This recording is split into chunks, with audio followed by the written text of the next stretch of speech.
Okay, IB AA SL2. We've reached the end. What a long, strange trip it's been, but we're going to talk about probability distributions and do closure notes for this. Probably should have put the word closure on here. Closure.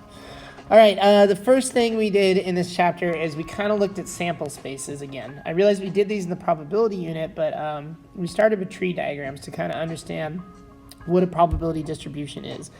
Then everything that can happen within the tree diagram is the total probability distribution table. So that's every single outcome and all the probabilities that are associated with that outcome.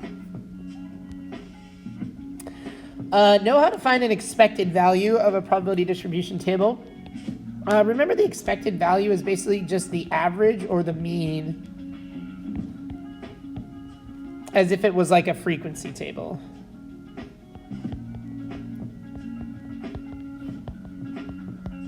Very similar process, that you're just multiplying the respective probabilities times their score and adding them all together.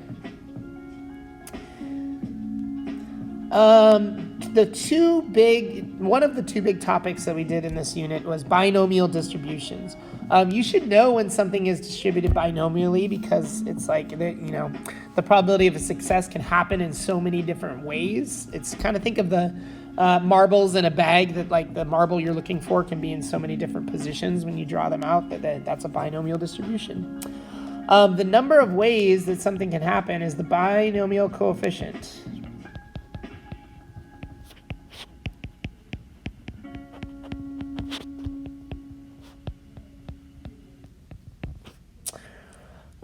N choose R. You should know how to find N choose R on a calculator, and we might ask you to do something by hand, where it's N factorial over R factorial times N minus R factorial. Know this funky notation for binomial distributions, which is N comma P. N is how many trials, and P is the probability of a success.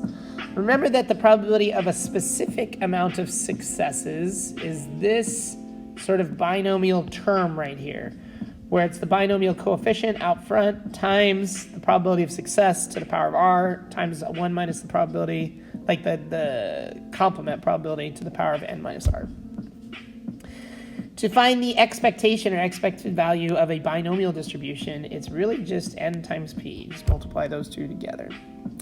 Also, they did talk a little bit about how to find variance, even though it didn't seem useful at all, to find the variance of a binomial distribution, and it was N times P times Q, where Q is the complement of P.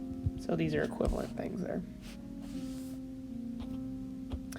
The second big fish that we fried was normal distributions. Remember, normal distributions are a symmetrical bell curve. I tried to make that symmetrical, that are centered around a mean and then have a standard deviation that can go up or down from the mean. We might ask you to find the area under certain parts of the curve. Remember that we mostly did this, and in fact, actually, we exclusively did this with normal PDF, where you put in your bottom limit, your top limit, the mean, and then the standard deviation.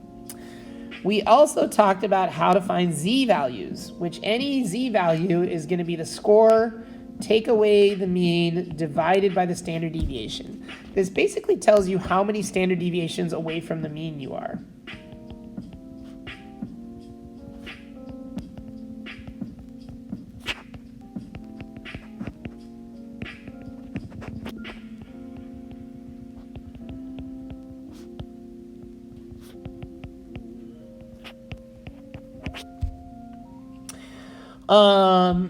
Remember, if something is in terms of z, if you're only looking at z-scores, that's a normal distribution where the mean is 0 and the standard deviation is 1.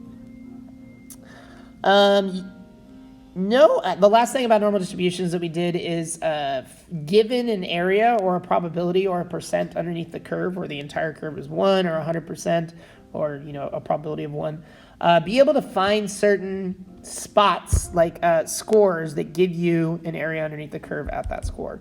Remember how InVnorm works, that you put in the percent you want from the left, so left to right, with the mean and the standard deviation. I think that is about it for the chapter, you guys. Yeah, that's all I got. All right, happy studying. Come ask me questions.